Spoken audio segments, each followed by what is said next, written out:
Cool. Hi everybody, my name's Vaughan Knight. I work at Nokia, and at Nokia I work within the DX team. My job in that is just to help developers be successful on Windows Phone. That's my Twitter handle if you want to heckle, or if you've got any questions after this, if you don't see me around, you can always get in contact with me via Twitter. It's a lot better than email for developer stuff. So the other thing is that the other thing I do is I run an indie game studio called Bitrave, and that's that Twitter handle if you want to tell us how bad our games are. And that's why I often talk about games, because I can sort of talk about it from both realms. So Bitrave is a company that we sort of created, myself and an artist created it, and all we wanted to do was make fun, casual games. And at the time I was building a lot of HTML5 games for companies, and we wanted to build our own, so we started building it, and then the opportunity came up to be part of the release preview for Windows 8, because you could have HTML5 apps on the platform. These are some of the games that we've put together. The two in the middle have been released. Dodo Go-Go is the HTML5 game that we released with the release preview, and Jelly Run, which we released in June this year. The other two are Smash Smash Monsters and Anaconda Combo Conga, which is the working title because we've realised no one will ever be able to find it. This is a video for Dodo. So Dodo was written in HTML5. It's all JavaScript. I mean, when I say HTML5, it's really just canvas, audio, video, elements, and just a lot of JavaScript. It's built on a core of Impact.js, runs at 1920 by 1080. I've ran it even higher than that, and even runs at really wide resolutions like 16 by 3 ratios and things like that. And we've had a lot of success with it, and we didn't expect that because we just released it and we got it out there and it's a casual game. It got a lot of adoption in Brazil. We've been featured in Dell commercials. We've been featured in nearly every store worldwide, which is just because it's just got this sort of general broad audience.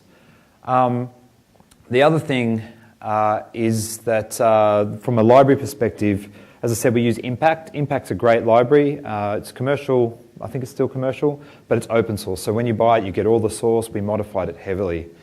We use 3JS, not because we have any 3D, but because the tweening libraries, the animation libraries in 3JS actually play really well with Impact. So we didn't have to go and rewrite them. So that's Dodo. One of the issues we found, though, on the development of the project, there's a lot of drawbacks with building apps in HTML. You don't have a lot of efficiency when you're doing draw calls, that is when you're drawing something to the screen. And when you do something like particles, where you've got hundreds of particles on the screen, if you've got that efficiency, it can be just say, draw all these particles once, whereas in HTML and Canvas, you have to actually say, draw for every particle. And when you're running at 60 frames a second, you've got to call draw for every particle, 60 frames a second. Starts to slow things down. The other thing is that JavaScript doesn't really handle having a lot of objects and iterating that well. People will give you benchmarks and they'll show you how fast it is, but the reality is when you start building real-world apps where there's other things going on around all of that, that you start to get this sort of contention due to the single-threaded nature. Audio management using audio is fantastic because it wasn't there before, but the other problem is you don't really get that fine-grain. You can't do looping samples without having a tiny gap. You don't have any control over how long that gap's going to be. Even when you put in certain things to sort of minimize the change in that gap, you still don't have the guaranteed timing. So you can't do looping audio. That's why the music for Dodo is a looping track that fades in and out. Things like that. And tooling. There's not really strong tools for HTML development, game development yet. They'll get there one day, but they're just not there today. So what happened is after we released Dodo, we found out, I was rewriting Dodo in C++ because I wanted to do all the particles and things like that. And then Unity was coming out. And then we decided, actually, no, we'll redo Dodo in Unity. And then we decided, you know what, we didn't want to redo Dodo in Unity because Dodo already had an audience. Those people were happy. If we changed it, those people would be unhappy. We had 350,000 downloads. We're heading towards 400,000 downloads. But back then, it was about 100,000 downloads. So we didn't want to upset that audience. They were happy. So we decided to build another game. Now this is Unity. We'll be looking at it a bit later. But it's an IDE effectively for building games and for managing assets and managing the pipeline of getting creative from the artist in Illustrator into the game. And before that was a very manual process. He'd send me the art, I'd manipulate it, I'd get it in the right shape and form, I'd get it into a sprite sheet, I'd put it in the game, I'd send him the game, which was great because it was HTML, he could just look at it online in IE. But then on the other end, what was happening was he would then make another change, and that would take a really long time. And as you're getting closer to a release date, you start going, let's not do it, it takes too long. So it's not that it's not worthy of being updated, it's just you don't have time. So we decided to build Jelly Run. Now Jelly Run started out as a game with a pirate that had no legs, and this was his little minion. The Jelly was his minion that ran around doing things for him. And then we realised that that game was terrible, and then we decided to reuse the character in Jelly Run. Here's a video for Jelly. So Jelly Run's built in Unity. It's around about 6-7 months development time in our spare time. We've just started getting featured. It's on Windows Phone and Windows 8. It's also on Android, where we got a lot of cross-platform benefits from being on Unity, because Unity is a very, its main feature is that you can get a cross-platform very easily. But I think the thing that people need to realise is that HTML is a lot less portable than native code written in the right tools. Again, we took this to PAX. We got really good feedback at PAX in Melbourne this year, and it's quite interesting seeing the feedback on Jelly versus the feedback on Dodo. They're similar, yet they're also very different. People were just totally in love with the characters in this, whereas with Dodo it was just a fun time waster. So let's talk about Unity. So Unity is used by the big studios. Rovio use it. They used it for the pigs, not Angry Birds, but the disgruntled pigs, or whatever it's called. It's also used by the mini studios. Press Play, they did Max and the Magic Marker. They're now doing the next Max and the Magic Marker, which looks like that. It's a beautiful game. So the smaller teams. And it's also used by the indies, which if any of you are going to develop games, that probably includes you. Indie studios can be 2 people, they can be 5 people, they can still be 10 people. But when you look at games like Temple Run, that's built in Unity, and it was built by a husband and wife from their home. So, these games can be built by everyone in this room. You get a lot of things with Unity that you don't get with HTML development. You get pipeline. I can put a Photoshop file into Unity, and it immediately pops out the other end, and I can see it immediately. So from my artist, he doesn't need to talk to me to get something into the game. He can actually just take the Photoshop file, update it, and then see the results in the game immediately. Tooling, and I guess there's all the tools that you need to manage your game and manipulate your game. You've got performance tuning, which is the screen here, where you can see how much time's spent rendering, how much time's been spent on physics, how much time's been spent on, just overhead because of something in your code that it's not aware of. There's an asset store for Unity, so you can actually buy and download assets, just like a store on your phone for apps. You can actually download assets. Some of those are free. Some of them are full games that you can buy for like $20. Some of them are more expensive. Some of them are like $900. So you've got all these options to you. It's good for 3D, and it's also good for 2D. Now, I've been using it for 2D, but Unity 4.3, which is about to be released, actually has built-in 2D support and 2D pipeline support rather than using some of the plugins, which is still good, but it's nice to know that they're putting some focus into 2D. And there's a lot more. These are some of the platforms you can port to. Windows Desktop, Windows 8 Store, Windows Phone 8, Xbox, Xbox One, and the list goes on and on and on and on.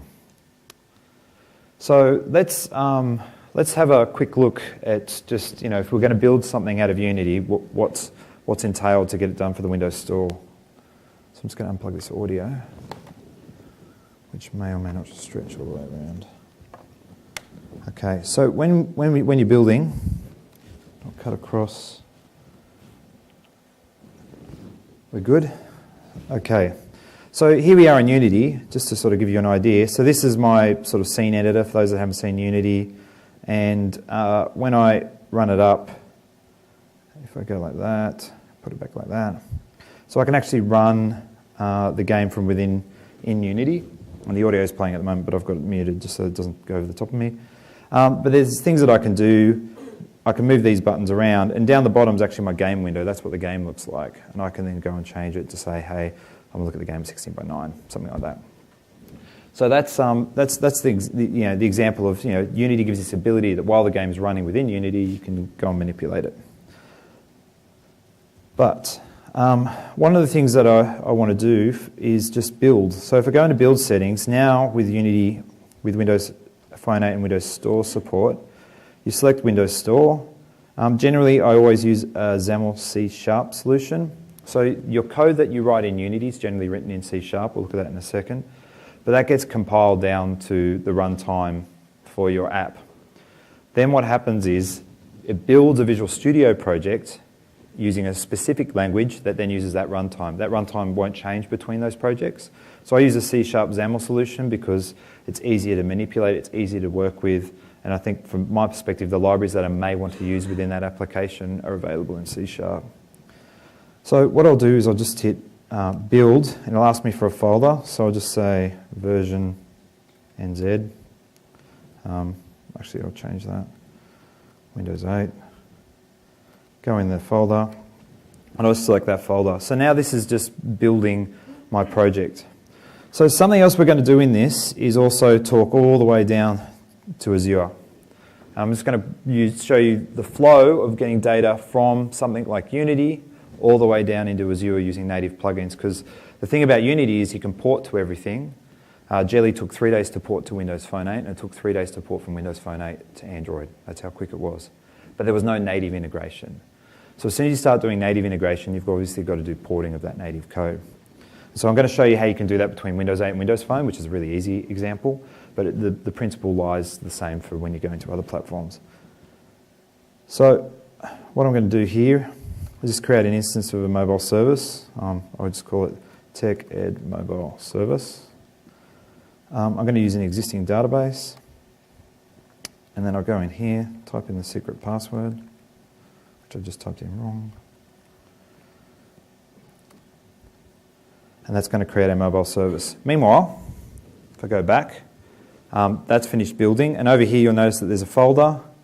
Here's our folder, and in here's the Visual Studio project, which should be Jelly.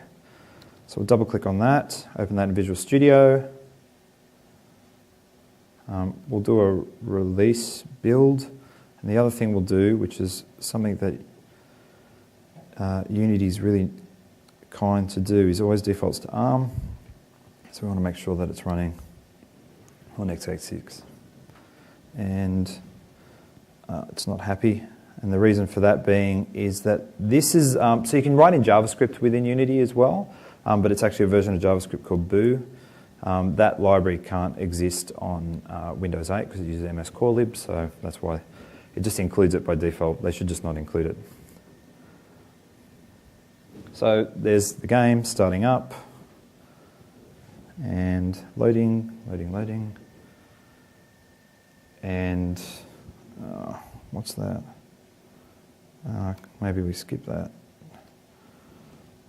Oh no, hang on. This is what you get for changing code at the last minute. And I'll build that again. Sorry about that, I just removed a library before, so it's complaining that the method doesn't exist. But that would run our project. I don't need to go through that. So that would run the app, and that's just going to run the app under Windows 8. And as you can see, you get debug support for the code that you've actually written in Unity. So that was going across the code that I've written in Unity. So what then that means is, so you can build that project and there's no native integration. But what you want to do is you want to be able to go and talk down to Azure Mobile Services libraries. Now, Unity runs using .NET 3.5. It's built using Mono, so it uses Mono. And so the ability to go and reach out to these native platform libraries, you can't do directly from Unity. You need to use the concept of plugins. So once this builds, cool. So that would work, but I'm not going to go show it because we're going to go look at it in a sec anyway. So what I'm going to do is I'm going to just add a button. I'm just going to copy that button, give it a name, just call it TechEd button, and I'll move it down. Yep. And we'll move it across as well so we don't get confused. So this button's called TechEd button, and what you can see here is over on the right-hand side, in Unity you have this concept of adding behaviors to objects. So if you were to look at this, there's all these different behaviors associated with this. I'm using 2D Toolkit to do the 2D, so there's a 2D sprite, 2D button. There's a thing called a buy button which we want to remove. And we're going to add a component, and there's all my ones from before, but we'll call it NZ TechEd button. And then we go add component. oops, sorry, new script. We want to make sure it's a C# script, create and add. And then what we can do is, so this has just created a class. It's just a class within C#, and behind all of this, there's a Visual Studio project. So if I double click on that, it's going to open the Visual Studio project, which is what I'm working in. And behaviours have a startup and an update. The update gets called every frame, so then you can do game logic and some physics calculations. Start's where you do some initialization. But what we're going to do here is we're just going to go public void TechEd button, something like that. And we'll just do it debug log breast TechEd, something like that.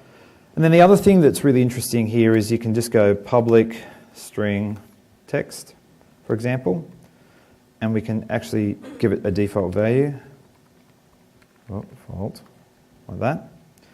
And when we go back to Unity, you'll see this will get compiled in the background by Mono, and it'll turn up here magically. So here text is default. I can change it to be something else, and all of a sudden I have this behavior that's got my own custom fields, and I can do the initialization from within Unity. And this is the example of tooling. It's not really pipeline, it's tooling.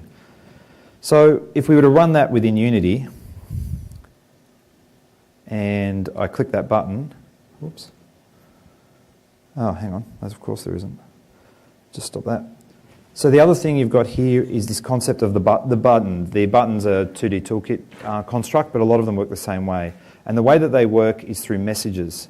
And so you can send a message to an object, and what that will do is that'll actually invoke a method in one of the components if that method exists. So it goes and figures out that it's on that component, that TechEd component that I created. And then when I run this up, this time, and I click on that button, you'll see in the logs, it just starts to, whoops, wrong one, this one. It just starts to log and call that method. So that's pretty straightforward. So the next thing we're going to do is, what we want to do is we're going to move that logic into a library. And the reason we're going to do that, because eventually we're going to have a library where we go and invoke Azure Mobile Services. So if I go across to this solution, it doesn't have to be in this solution, but it makes it easy to keep it all in one place.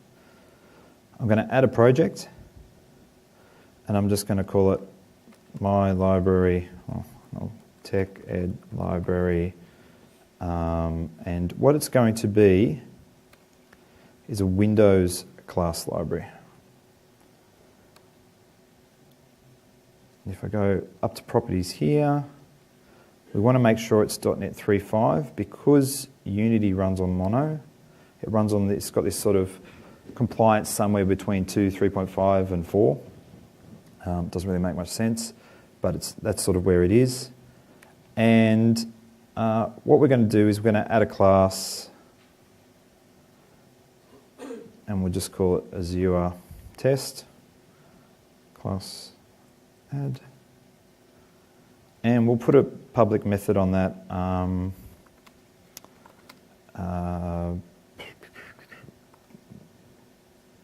Update or add to Azure, because we'll add something to Azure later. And what we want to do here is just do that same debug so that we know that we're calling down to the library. But to do that, we need to add a reference to the Unity DLL for the Unity runtime. So what we can do, and what we need to do, is use the same version. So for those of you who didn't just catch what I did, I've gone across to the one that's my project in Unity, the one that runs behind Unity, and I want to use the same DLL that's there. And the easiest way to find that, rather than trawl through folders, trust me, I've done that before on stage, we'd be here for an hour, is to copy the Unity Engine DLL that's referenced from the other project, because that's exactly the one that we're going to need. So I'll tab back to my project, go browse, get rid of that. Hang on, go there, and that's the one that we want there, so we'll add that. And now what we can do is we can actually go debug and bring in the Unity Engine version .log from the library. Great. And we'll remove that because we don't need that anymore. Now when we build that, it builds. We can open up the folder, go into bin, release, and here we've got our TechEd library DLL. Now, that's a plugin that we're going to use in Unity. It's a library that we can now use from Unity just the same as we can use any of the .NET libraries or the Unity libraries. And where that ends up going is into the plugins folder. So your project has an assets folder at the root, and then in the plugins folder, this is where it goes. I'll get rid of that one that I've done before, otherwise we'll probably end up with some weird conflict. And what you can do is you can just drag that straight into that folder, and voila. So TechEd library's in there. And then what we can do is if we go to our TechEd button, scroll down, go to the method, reload everything in that project, so it's noticed that there's new dependencies and new classes. And we called it, was it tech? Hang on, I can't remember what the namespace was. TechEd library. Dot. Should be there.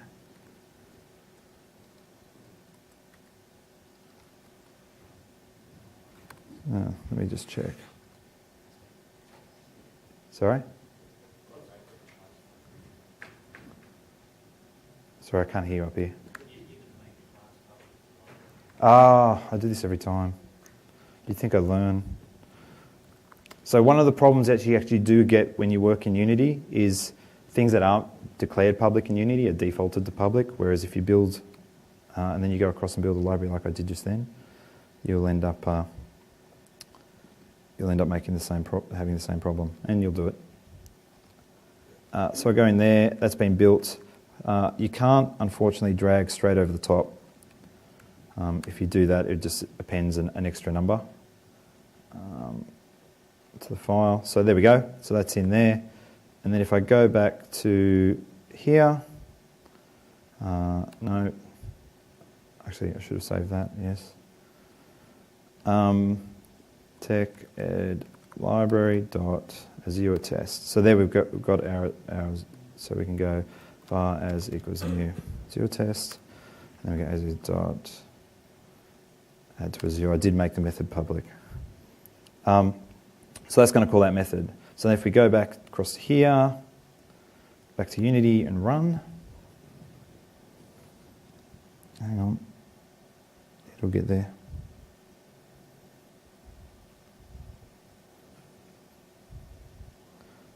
That's because I had something else in the project before. Well done, Vaughan. This is all the stuff that I've done before. You get to see a sneak peek preview.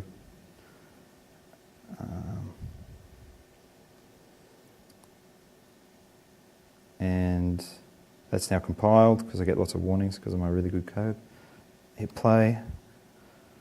You start to just ignore them because you end up importing libraries that are open source that have like 90 warnings in them.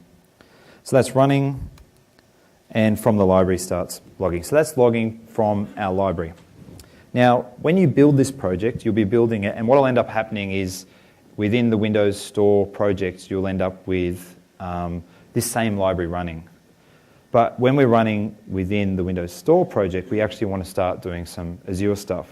So the first thing I'm going to do is pretend that this library is our library that's talking to Azure. This will become a stub. So what I can do is, if I cut across to here, with our Azure mobile service, we'll pretend that we're going to build the Windows Store app because that's exactly what we're going to do. We're going to create the to-do item table because it's a lot easier than manually doing it. Great, thank you for creating it. And then I'm going to download that project. And the reason I'm doing this is that I get a heap of default code. And within this project, within the main XAML, I get access to a lot of default basic code. And some of the things that I get, which saves me having to code them up in here, is this class, the to-do item, which is going to go into Azure Mobile Services. So what I can do is I can go across to my Azure Test library, and we'll be really dirty, and we'll just whack it on top of this class here. There'll be a lot of copy and paste in this. But the reason for that is now that's within that library. That library now has that class. And when we go add to Azure, we probably want to do a to-do item to-do, and then plus, we'll do it adding to Azure to-do dot text. We'll do something like that. So there's our class there. And then what I'm going to do here, we just built it. Now, you don't have to always just copy and paste like the way I'm doing now. You can set up some build scripts so that it actually copies it across for you, which saves you a lot of pain. Having to copy it every time you update it. Go into the plugins folder. And when I go into the plugins folder, delete the old version. And the reason you want it automated is you don't want to be in this position where you've got this beautiful IDE in Visual Studio, this beautiful IDE which is Unity, which is all about streamlining, and then you have this clunky process in between. You want to be able to make a change, just go make it, hit build, and then come back and know you've got the changes. So, and now this code's not working because we've changed the method signature. So if we go var to-do equals new to-do item. Oh, did I not make it public? Oh, don't tell me I did that again. No, that's public. Oh, it's just because it's not imported. And what we'll do here is we'll do something like go, let me think. Text equals this.text. That's that property that we had before, complete equals false. Oops. And add to Azure to do. Now you're happy. Good. So that's what we're going to do from within Unity. So I go back to Unity. Unity's still running. It's generally a good idea to restart it. It will actually incorporate your changes, but sometimes some of your initialization code won't be happening again. Things happen in a different order, so it can crash. But you can actually, if you're doing it the right way, you can just pull in new behaviors at runtime. And so here, adding to Azure is something else, okay? Because the something else, the text from something else was what we'd assigned to the button. So again, the great thing about Unity is I can click over here on the TechEd button. I've got that behavior. I can just make it TechEd. And then when I go back and click over here, you'll see it's just taking that value from that object. And so that's the object that's actually running, the instance that's actually running. Okay, so what would now happen if I built this project? Because that library didn't exist when I built it before, I need to make sure I added the reference. It's one of the sort of the gotchas with the Unity projects. Once you've built the projects, if you add new libraries, they don't get referenced, so you need to make sure you reference them. But we don't want to do that, because in our built library, in the final library that we're going to build, what we want to do is we want to be using a native library. So that's why I didn't do this before I built before, because I don't have to go and remove it. So if we go across here, we've got our local library, our Unity library. But what we're going to do now is we're going to add a Windows 8 library. So if we go add new project, Windows Store, class library, and we're going to give it a similar name, TechEd library Windows 8. And click OK. And now this is where you close your eyes while I just copy that across. And what that means is that, and the reason I've just copied that across is just so I've got access to the TechEd library. Now, I could add a reference to the Unity engine. The DLL I would be using there is the one that's in this project, because that's the Windows 8 Unity engine, whereas the other one's the Unity Editor Unity engine. And but we don't need to log. You could add it and you could log. But what we're going to do here is we're actually going to call out to Azure Mobile Services. So what we do here, if the network is behaving, because we'll go out to NuGet, search for Azure Mobile Services. There it is there. We're going to install it. Now it's going to be running on our final project, and we want running inside the Windows 8 library. You'll notice that it didn't suggest we could add it to the other library because Azure Mobile Services doesn't run on the .NET 3.5. So now this is going to go and get all the bits and pieces we need. Now, bear in mind, and I've come across this before, sometimes it actually doesn't pull it in properly to the class library. I was having this issue yesterday. So I had to go and recreate the class library. I may need to do that today too. But it's just something to keep in mind. So you're just sitting there thinking your code is fine. Sometimes NuGet does a couple of weird things. But generally I find it to be fantastic. But what I did was create a new project and then imported it and checked that it worked. To check that that worked, it did work. We've got Azure. So within this library, so we're down now in the Windows 8 library. I'll close that so we don't get confused. We want to then add this to Azure. And what's great is we've got that main page.xaml we had before. But what we want to do is go across to the download. And in the app.xaml, we'll get all the code that we need to sort of set up Talk to Azure already done for us. This is where I get confused which version of Visual Studio I'm in. Here we go. So now we have access to a mobile service client, and we just need to add the reference for that. Voila.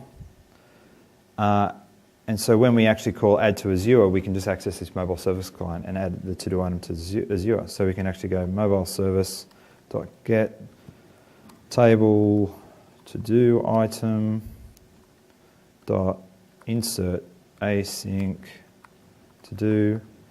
Now, because it's insert async, one of the things I probably should say is you do have a wait async when you're using external libraries. So you can have a void, just a public void blah in your .NET library. But when you go to your plugin library, what you want to do is you can call it async if you want to do async await. The only thing you can't do is tasks, where you actually have a return value. You still need to do a callback. So it's not too bad, but it's something to keep in mind if you can do a callback.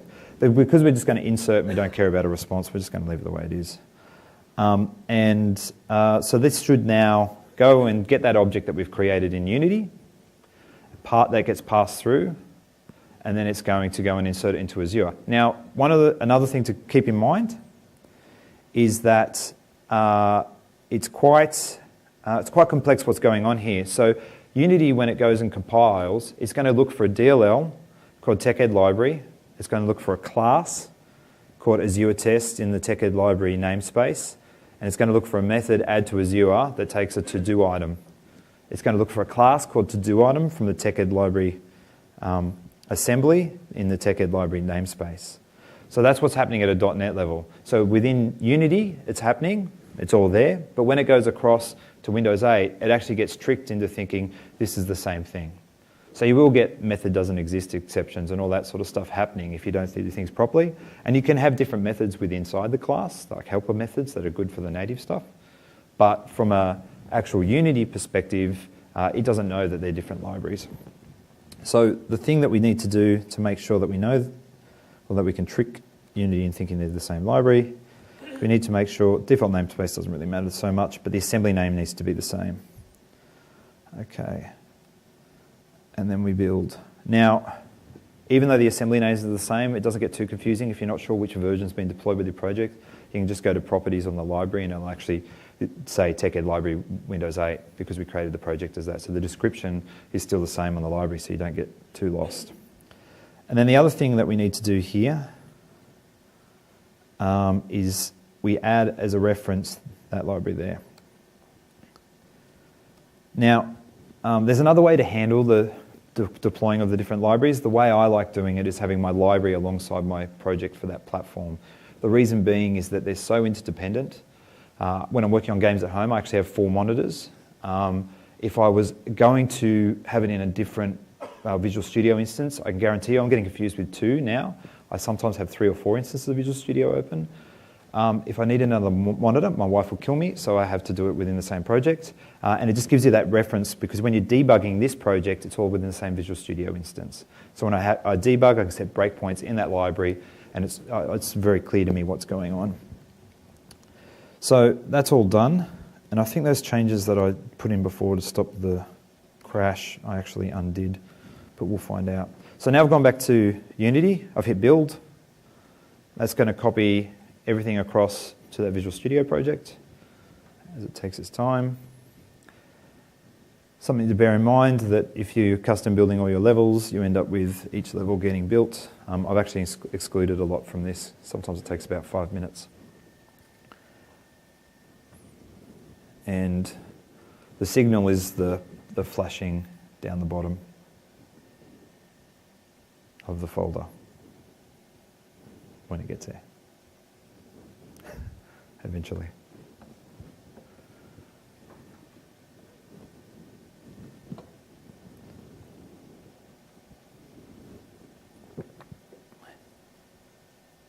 How is everybody?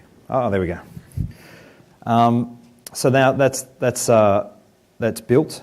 That's our solution. The solution's already open. We don't need to reopen it. Sometimes you will get a pop-up saying something's changed because you might actually have the project files open or something like that. And now if we run that on the local machine, as I said before, we may get that exception with the store code, but we'll see.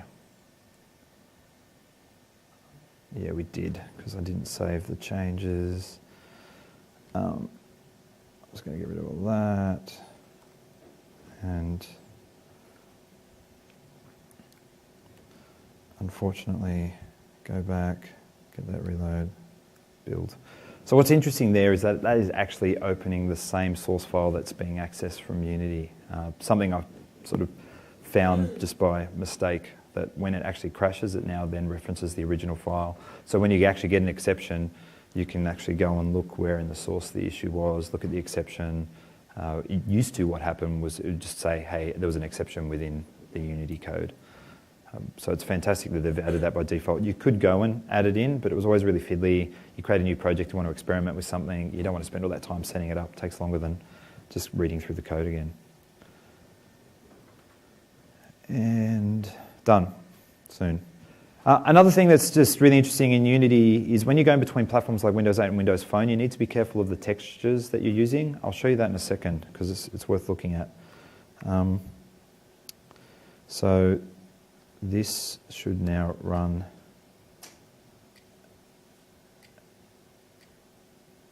and not crash. Okay, great. So here we have our buy button. One of the things that, I'll show you that in a second, but that's Scott Guthrie, by the way. But one of the things we can do is click this buy button, and is that an exception? No. So the first one actually caused a delay, because remember we're not doing the await, so we end up doing things synchronously. So the first one gets a delay as it's setting up. So I've clicked that a bunch of times, and to prove I'm not lying, or to prove I am, we'll go across here, and if we look at the data in that table, you'll see that we have a heap of rows in Azure. So we've gone from looking at code that's managing pixels to putting data in the cloud. So some of the other things that you need to be aware, you've still got access to all the stuff that you can usually do. So if I go and update the insert script to go item.text plus equals plus date.now, save that. And sometimes the Azure instance does die when I Alt-Tab, but I'll go back. And if we go and browse the data, and we scroll down, you'll see that we've still got access to update the scripts. It's just the same as anything else to do with Azure Mobile Services, but we're calling it all the way from Unity. So that's going from Unity to running native code to do something that's totally relevant to being native. So if you're doing this on iOS and Android, it's just the same. The way that you would go about it is similar, except you would just have a library. It wouldn't be as tightly integrated as in Visual Studio, but you would still have this library that you need to build, that you need to put into Unity. So the next thing we're going to do, fingers crossed, is we're going to go and do this all over again for Windows Phone. So when we go across to Windows Phone, you can build automatically, but what I'm going to do is switch to platform. So switching to a platform takes quite a long time because what it's doing is it's re-importing all of those images and it's updating all the textures. The reason why that was so quick is I used the cache server. The cache server comes with the team license for Unity. It's completely worth it. Sometimes imports were taking 40 minutes, and that was just 10 seconds. And what the cache server does is it remembers all the different formats of the images. And to give you an example, if I just search for an asset in the projects like sky, there's some sky there somewhere, surely. There's an image. That's from Dodo. For some reason, it's in the Jelly project. So let me find something else. I'll just go Jelly family. Actually, that's probably even better example is Atlas 0. So here's an example of an atlas. An atlas is all the jellies all on one sheet that gets moved around. But you'll see here is that I have a texture type of advanced, and down the bottom I can actually change the texture for each platform. So for Windows Phone 8, I've overridden the platform and said don't make the texture bigger than 1024. For Windows Store, I've said don't make it bigger than 2048 by 2048. The image is actually 4096 by 4096. So I actually downgrade them for each platform. And so that's what's happening when you swap between platforms. It's re-importing all these assets which are compressed differently and at different sizes. And that's the whole part of pipeline that's amazing. I swap platforms, it does all that for me. I don't have to manipulate it manually in Photoshop. Anyway, so now that we've gone across and done that, we're just going to build. And I don't have the phone connected, which is good. One of probably the version TechEd Windows Phone 8 2. Oh, hang on. I would need to create that folder. I've already got one there. And done. So now that's going to go and build the Windows Phone 8 version. So it's going to use all those different textures. It's going to compile it down for Windows 8. It's going to create a Windows Phone 8. It's going to create a Windows Phone 8 project. And once it's finished building, we'll go and open that. And what we're going to do is we're going to create the native library for that. We don't need to create the stub. We've already created that. We never need to create that again. So as far as Unity in the editor is concerned, we can write all our code against the stub. I've actually written a rudimentary Azure REST API that I use. That's a stub, but it's not the full Azure. It doesn't have authentication or anything like that, but it allows me to test a few things. So that stub can evolve over time to have behaviors, and you can write your tests over your stubs so that if you want to write unit tests, you can, for your integration, you've got those unit tests to handle all the use cases. And everyone's had a good TechEd. This is the last bit. Hey, there we go. So when we pop out the other side, we end up with another project. So this is why you end up with multiple projects open. And just to make it really clear, the other project was called Jelly Run, and this project's called Jelly Run. So when you go down here, you'll see that you've got Jelly Run, which is running, Jelly Run running, and Jelly Run. So here we've got our project. There's some things that you might want to be mindful of. If your application uses high memory, you can actually update the manifest to say that this game uses high memory and it won't be available in low memory Windows Phone devices. It's good to test on low memory devices. It's actually important to get on them because there's so many of them out there, especially in the emerging markets. But if you just want to get your game out there early, and with Jelly Run, we wanted to get it out there early, so we've only gone to the 1 gig devices at the moment, but we are going to try and get it down onto the 512s with good performance. So this is our Windows Phone 8 project, but we don't have the Windows Phone 8 native bits. So we're going to add a new project.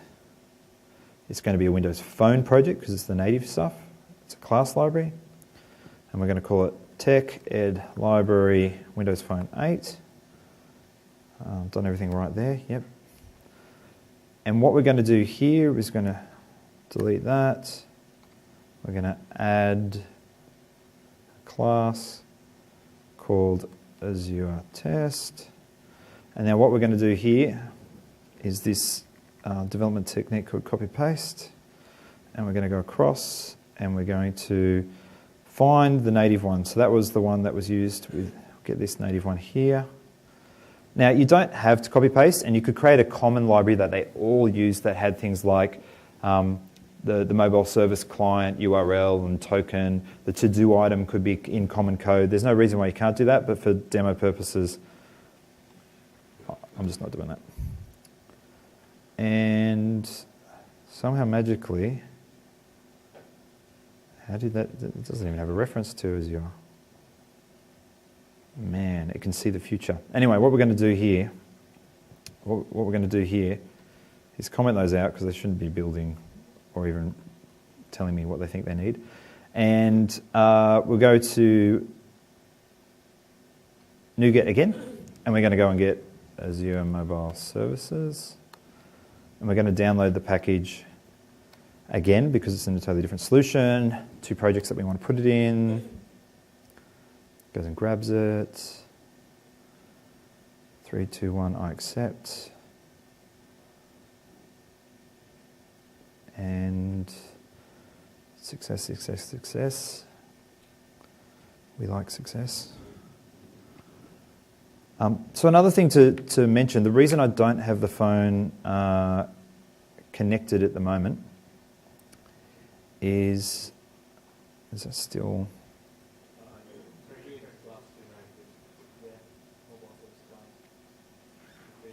I created it, did I?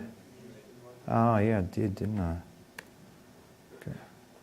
Yeah, but the thing is it included it, and the reason it included it before is actually because I copied and pasted the code.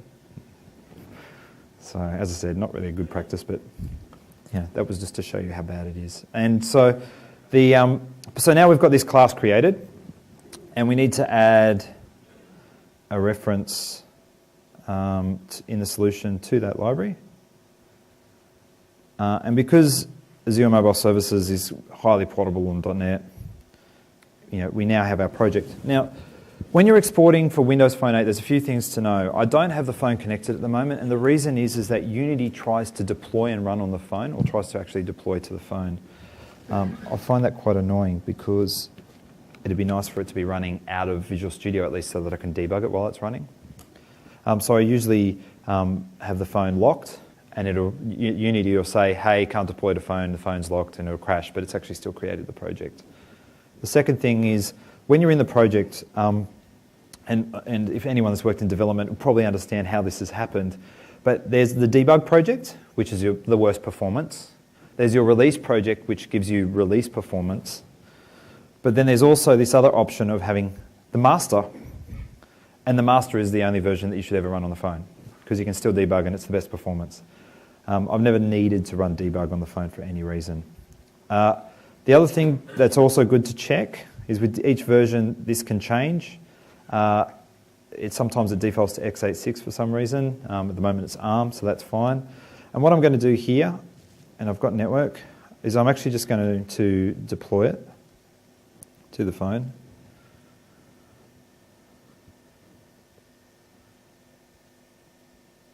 Deploying. Phone builds actually take considerably longer. I'm not sure the reason for that, because if you're doing an ARM build for WinRT, it's about the same time. But I think it's just always packaging up the ZAP. Your first deployment will take the longest, and after that it's pretty quick, unless you have a game that's got like 800 megs worth of data, and that's one of the painful things. It's because the Unity assets all get updated. If they get updated by Unity, so you change a texture slightly, all the assets get updated, they've been changed slightly, and then they all need to get redeployed. But the similar problem happens if you're deploying remotely to WinRT or another Windows 8 device. So updating information related to optimized files, getting there, unlock the phone, and we've deployed, we've succeeded.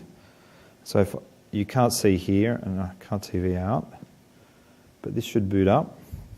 So for the benefit of all of you, there's the loading screen there. So we haven't changed any code. There's the loading screen there. We've got our buy button in the middle here. I'll tap that a few times. We should go and just to put some proof in the pudding. Go across here. So here we've got 22 rows. I hit buy. Hopefully we've got network access. Otherwise this is not going to look like a very good demo. It's not a very good demo. You, sir, are a genius. Who was that? Yeah, okay, you get a prize. Yeah, and again, that's why I tell my wife that's why I need multiple monitors. Thank you very much for that. So the reason that didn't work is we're getting an exception that's being, it gets handled silently. If we were actually deploying the app in debug, what you see, you'll actually start getting some debug code on the screen saying, with all those exceptions, so I would have known. That's the only reason you run debug, because you get to see those exceptions that are happening with inside Unity. So if I rebuild that, and hopefully we don't get some weird exception that we've got something deployed twice to the phone. And so I'm going to cancel the build and just go deploy. Build, deploy.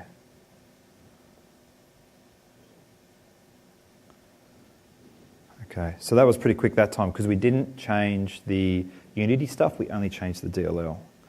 And hopefully that's deployed. I might have to delete. Sometimes you find that you need to delete, especially when you end up with two different DLLs with the same class in it, which shouldn't have happened, but it can. Bye. And go across here, hit refresh. There you go. Yeah, you definitely get a prize. So there you go. So what we've done, just within almost an hour, 50 minutes, or 40 minutes really of just coding, even less, 30, 35 minutes of coding. We've taken a project that's been built, that's ready to go. We've deployed that to Windows 8. We've run that in Windows 8. We've created some native integration that we want to do. That might be the store. You might want to do some store integration. You might not just be Azure Mobile Services. You might want to do Snap integration, which you need to do for your app. It's actually really quick to do.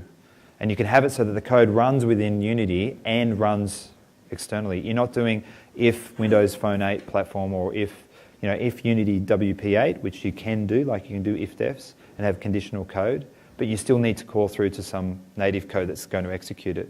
This way, you have all the same code executing inside Unity, and so it's oblivious to the person that's working in Unity what the behaviors of the external code is. And if you can abstract what store you're on, that's even better. Sometimes you can't do that. For example, try and buy behavior available on Windows Phone, not available on other platforms. So you need to maybe have some conditional code around that, but you should try and abstract it so that you're not actually having if-defs in your code. You want to do it in a cleaner way where you've just got full classes, and then that way they just run independently. Okay. So I'm probably going to go over a lot of this. So some of the native capabilities that you might want to use and might have differently is, we talked about graphics, 3D and 2D. You can get Unity to handle mapping the different textures to the right texture formats. You need DXT5 for Windows Phone 8, and you want ARGB 32 for Windows 8. Music sound effects, so it's also resampling the audio. So if you've got a lot of audio in your game, it actually can downsample it for phone. I find that even with headphones on phone, I get a better performance if I just downsample it a bit. One of the issues I had initially on phone, we just had so many sound effects happening that we actually had to tone it down. Our biggest grind on performance wasn't graphics initially, it was music. And then we hit this thing where we had too many draw calls and we had to sort of tune that. But going to phone from Windows 8 was fantastic because what it's meant is we've tuned the game so well that it actually runs quite well on WinRT, which we're about to sort of release on. And then logic, you might have logic that's different between them, but if you can abstract that into a library like, get purchase behaviors true or false, that come back from the library, you can have those libraries handle it so that if try and buy behavior comes to iOS or a platform that you're on, what you can do is you can automatically update that library and your app will behave in the appropriate way. Rather than saying if that platform now do this, you want to say if that capability is available, behave this way.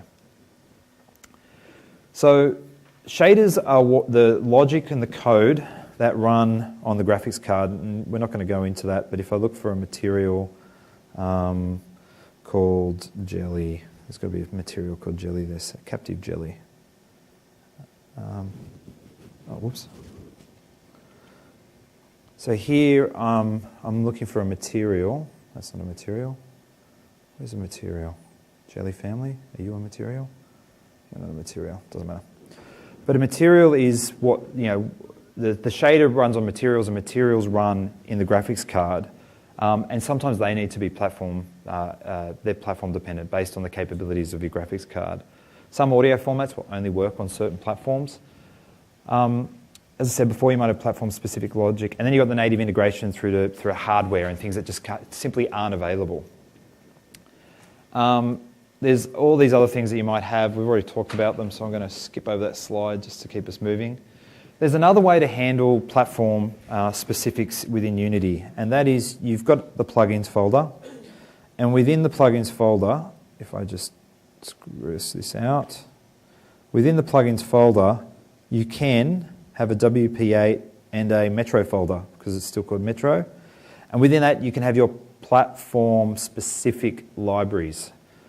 Now, the problem with this is that if you update your library and deploy it into Unity, your native library into Unity, you don't benefit from it in Unity. And to get it into your final project, you then need to build out of Unity to that final project, which is that long process. And then you may need to make sure it's included, and then you need to build your project. Whereas by doing it the other way, where you just have it associated with your platform project, you actually get to just make a change, update it, build, and away you go. And so that deployment to phone would have taken a lot longer because we would have had to build out of Unity. It would have then seen that all the binaries had been updated, and then it would have had to copy all of them across to phone again. So it's just something to keep in mind. You'll notice that there's an editor one, so that's libraries that I use in the editor and I don't use elsewhere. And there's a Windows Phone 8 one. So you'll end up one with every other platform that you're on if you go to other platforms, where you might have a native library you want to import. So for me, I do some JSON stuff, and I want to make sure I've always got the JSON.NET library for Windows Phone 8, for Windows 8 always included. So I don't have to go and get it via NuGet. I know it's just there. I'll go back to the slides. So you've got this whole concept of Windows Phone 8, Metro, and everything else with the libraries in there. But for Windows 8 and Windows Phone, because you can be in that Visual Studio project, it makes a lot of sense just to include it there and debug it there. Okay. So as we were just going through there, you've got your plugins where you have your stub.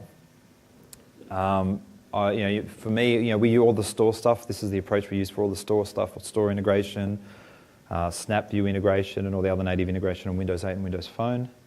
I think when we put the store code in for Windows 8, it took me half an hour or something crazy like that to get it on Windows Phone, and it meant that I tested it for twice as long because I thought I'd done something wrong. It just worked. It was ridiculous. Cross-platform considerations. So these are things that are a bit different to just the technical considerations. Make sure you know your store approval requirements. It can be performance. It can be how much memory is your application using. The whack test will get run on your application while somebody's actually testing the game.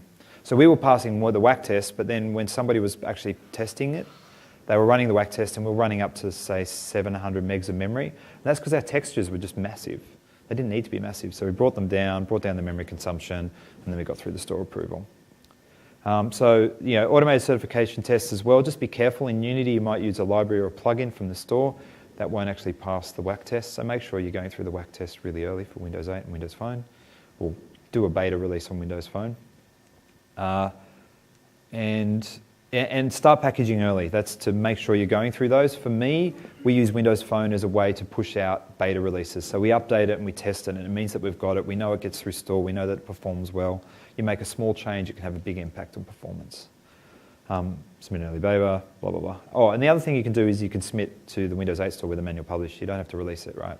You just want to make sure you're getting through those tests. Make sure you know your devices. You've got high memory devices. As I said, we're on high memory. Low memory devices might be important to your target market. Your resolutions. Building on Windows 8 first for us was fantastic because we were catering for every resolution under the sun. All these people complaining about fragmentation of resolutions on Android, it's not a problem if you know what you're doing, if you can handle it, and if you're actually looking to handle it. So if you're on Windows 8, you have to handle it. There's an infinite number of device combinations out there. And so you need to know what resolutions they are. You need to know what graphics capabilities they are, which is what made the port to Windows Phone so quick. Because we were already handling what happens if the screen was a different resolution or a different aspect ratios.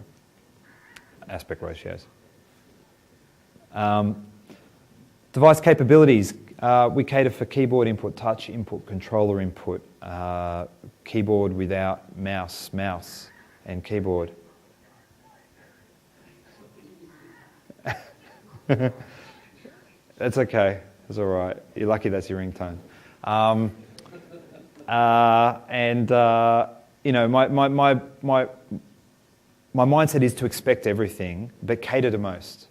You know, I had somebody the other day that wrote a comment on the release of Jelly, and their comment was error, 1 star, pink screen. I can't help that person, so I'm not going to bother helping them unless everyone's saying it. Right, so, you know, everyone else saying 5 star, that's great. If I know what that problem is, I'll help them, but they're not helping me, so I can't help them. Again, know your markets. We're almost done. Know your users versus your devices. Don't go testing on a device that maybe your demographic isn't on. You know, if it's a general app, like we make general games, we need to get on those low-end devices because we really want to appeal to kids and teenagers. They don't have the top-end devices. They don't have 1020s or 920s or 925s. They've probably got 520s, 625s. So I need to make sure I'm on those devices. Behaviours versus market share. Again, you know, make sure that you know that the market share of your device, again, it goes back to the previous point, the market share of your device that you need to be on, but are the people on the high market share device your target audience? Do you have a premium photography app that's only really useful on a 1020? Then maybe you don't worry about the market share because you can charge premium on those premium devices. And make sure you implement analytics. We've done this. We know what levels people get stuck on. We know the most popular level, which is the level that people get stuck on. We have started capturing heat maps of the travel through the levels so we can find where people go way off the map. And we're like, well, how did they get there? And then we can look at what devices they were running. We don't know who they are, so, you know, but that's coming. No, it's not. But it's understanding all these things. Analytics in your apps in general is just so important. And if you actually want to implement it, it's so easy on Windows Phone and Windows 8. You know, it's just a NuGet import. Put 1 line of code in your app XAML and you're away. You've got analytics for page views, and we sort of trigger it within Unity. And this is what I mean by knowing your demographics. This was downloads on a random period of time.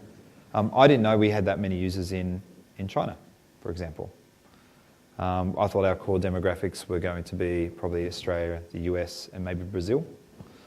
But I think of that activity, about 3,200 of that activity is in China. So because of analytics, I know my demographic. My demographics in China, where devices like the 520 are a much larger market share than the devices that this is running on. So I'm missing out on all that market share. So I need to make sure that I'm on that platform to go and capture that market share. This is something else that's interesting. As I said, we're on Android and Windows Phone, and we've been on Windows Phone for roughly, 2 weeks, maybe 3 weeks. We've been on Android since early July. That's the activity on Android, including the grey wedge at the top, which is everything else combined. And that's the image. That's the activity on Windows Phone.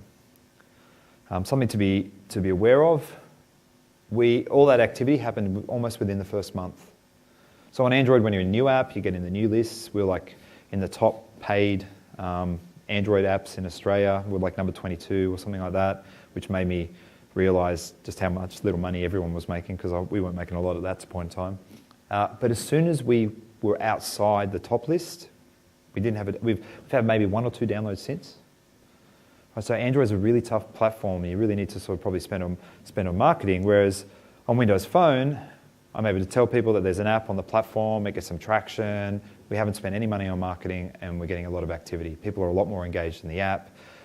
Because it's a try and buy application on those platforms, I can do it. On Android, it's currently premium, so it's a platform where people don't want to pay. So it's really interesting just seeing the amount of activity. However, probably 3/4 of that's activity in China, which is really interesting. And that's a device breakdown, by the way. Each wedge is a different device. So, you know, there you're probably looking at the Samsungs, and here you're looking at, I think, 2 variants of a 920, an 820, and a 925s, I think, something like that. So the best places to start, head to unity3d.com, download Unity. Unity Answers is fantastic. It's like Stack Overflow for Unity. It runs on the same engine. Make sure you go to the asset store and download stuff. And start simple. Just build a really simple game, get it out there, and then evolve. Don't start with something complex. If you want to learn how to use Unity, there's a whole conference for that. That's called Unite. If you want to learn how to build games, there's a whole conference for that. It's called GDC. But hopefully you got something from today to sort of let you know how to get onto those platforms and do the native bits. So thanks for your time, everybody. If you've got any questions, we're probably going to get kicked out of here soon. So I'll take some in here, but I'm happy to take them outside as well. So thanks.